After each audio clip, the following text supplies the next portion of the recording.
President-elect Donald Trump has assembled a cabinet with seemingly different ideologies and diverse backgrounds. They're also reflecting on what Trump seeks to change in fiscal health and foreign policy. Joining us is NTD White House correspondent Iris Tao.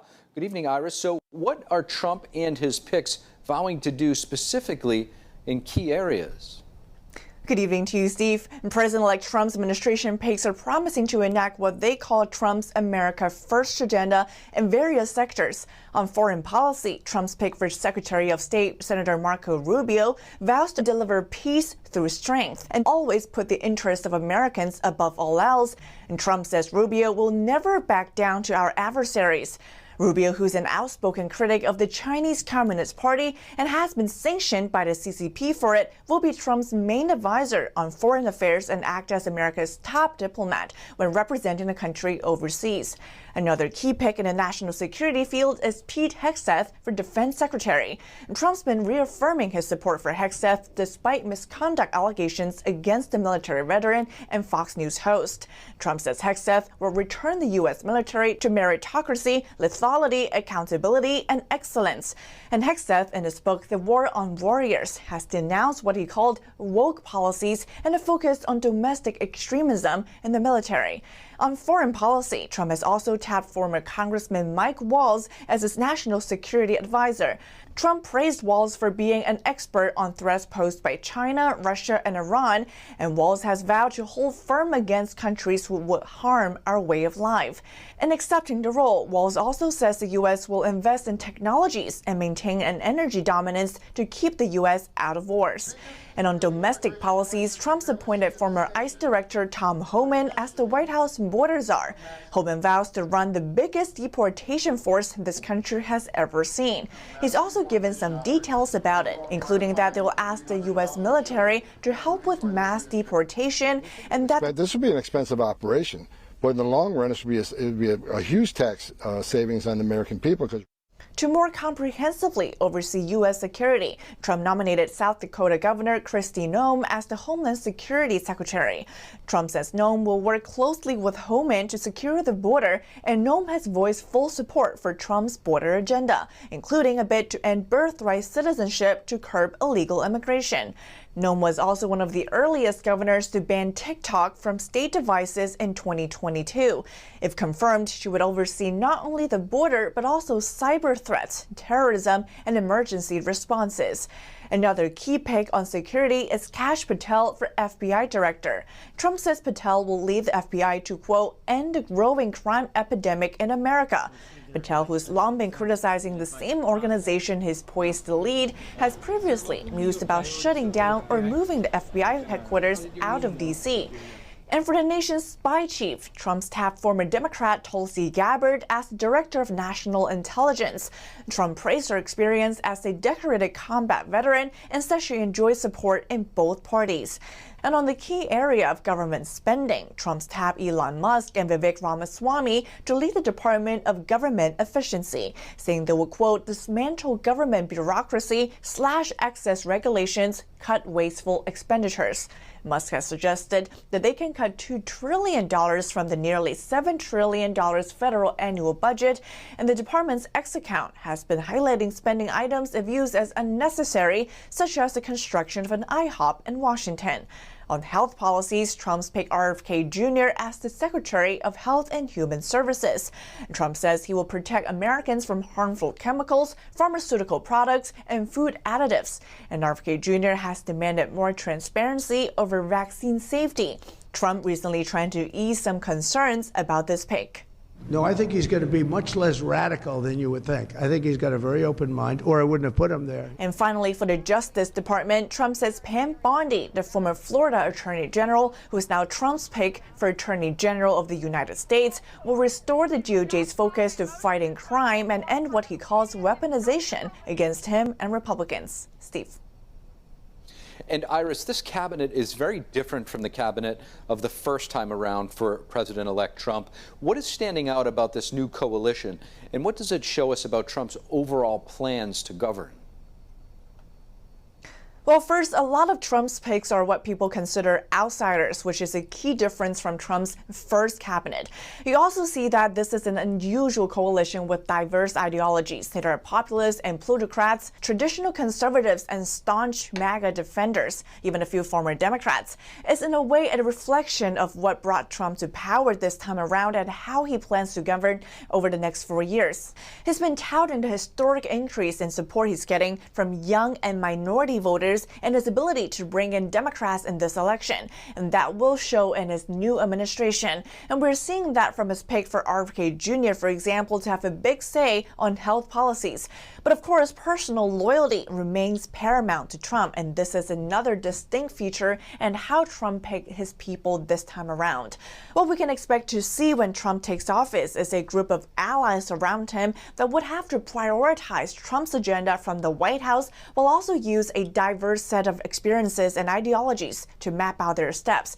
It's another issue, though, when it comes to how smoothly they can actually get things done, even if they get confirmed, as a lot of the key promises on the campaign trail would need congressional green lights to come true, and Republicans have only a slim majority in the House. The Chinese Communist Party's influence reaches into the lives of each and every American, but state-level governments and lawmakers are now stepping up to protect their residents. Earlier, I spoke with NTD's Jack Bradley to learn more. Jack, great to have you in studio with us. It's a very important topic. Talk to us about some of the examples with regard to what we're seeing in terms of transnational repression from the CCP right here in the United States. Right. Well, China is basically sending its agents overseas to silence any dissidents that criticize the CCP. Now, most recently, we're seeing agents of the Chinese Communist Party setting up police stations in the U.S. A man in New York City just pleaded guilty to help open and operate an illegal Chinese police station in Lower Manhattan. Now, the FBI has acknowledged China has opened multiple police stations in the U.S. The non-governmental organization Safeguard Defenders found in 2022 that China uses these overseas police stations to track down, arrest, and extradite people wanted by the CCP, including dissidents of the regime there.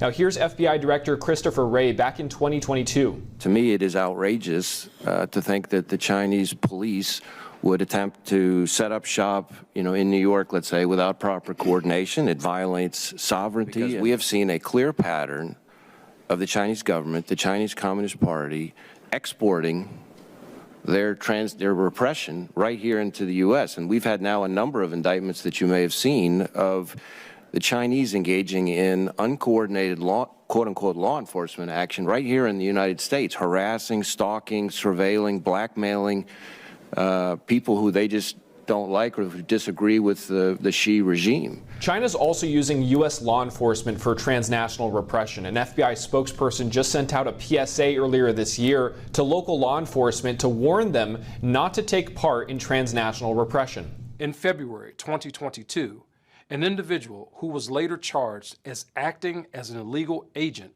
of the Chinese government worked with a retired U.S. federal officer turned private investigator and a then current federal officer in an attempt to forcibly repatriate targeted individuals to China. There have also been individuals who've been tracked down by suspected Chinese agents and beaten up or hit by vehicles in the U.S. after criticizing the CCP. Both this year and last, pro-CCP activists physically harassed Chinese dissidents at the APEC summits this year in Brazil and last year in San Francisco, outside of where President Biden, Xi Jinping, and other world leaders were meeting. And the CCP has been going after the spiritual group Falun Gong heavily, both in China and abroad, here in the U.S. too. It's a large spiritual group with millions of practitioners, and it's because of their moral components and popularity that they're pressured by Chinese officials, and especially their family members in China are being pressured in order to make them repatriate back to China and then be arrested.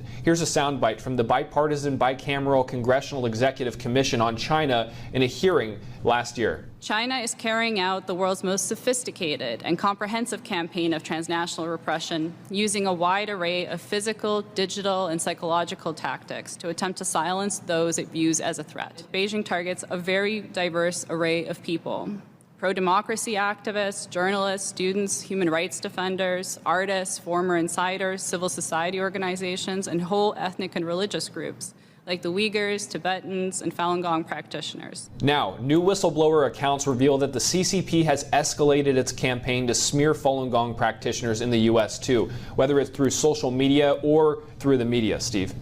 Well, Jack, it certainly seems that things have reached a boiling point with the Chinese Communist Party acting recklessly throughout the world, but now we're seeing it in the United States with this transnational repression coming out of China. Beijing essentially treating the rest of the world as if it is China. It's really shocking. What are federal and state officials doing about this? Are they taking any action? Well, they are, and all the way from the White House, too, with the Human Rights Day just earlier this month.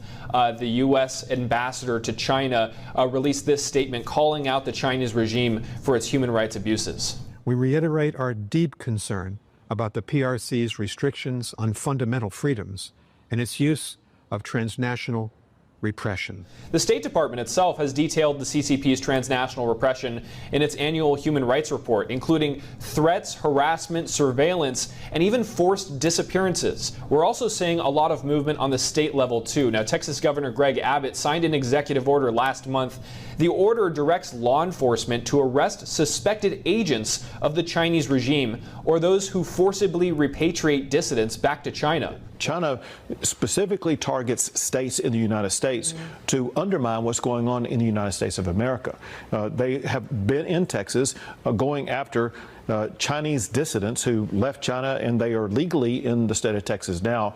And they have these local police stations set up where run by Chinese. Now, the Chinese regime has also had a system of killing people for their organs. Now, this practice started as a means to persecute Falun Gong practitioners, and it's spread to other groups as well. And it's still going on today. The CCP makes people in other countries complicit in these crimes. Now, Texas, Utah, and Idaho have passed laws targeting China's forced organ harvesting of prisoners of conscience. They've made it illegal for health insurers to cover the organ transplants in China.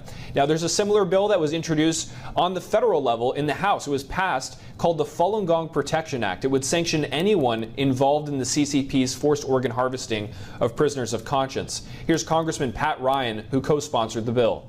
It is the most egregious and disgusting violation of a human and their dignity and their values to commit this systematic organ harvesting that is well documented, and we know, I've seen the evidence, and the Congress has agreed and recognized in a bipartisan way that this is happening and that we stand against it. And now, lots of federal and state level movement on the U.S.'s part to address China's human rights abuses both in China and here in the U.S. Really, really fascinating and shocking stuff. Excellent reporting. NTD's Jack Bradley, thank you. Lawmakers are leaving the Hill for the holidays, but we caught them before heading out to hear what their family traditions are for this Christmas and New Year's.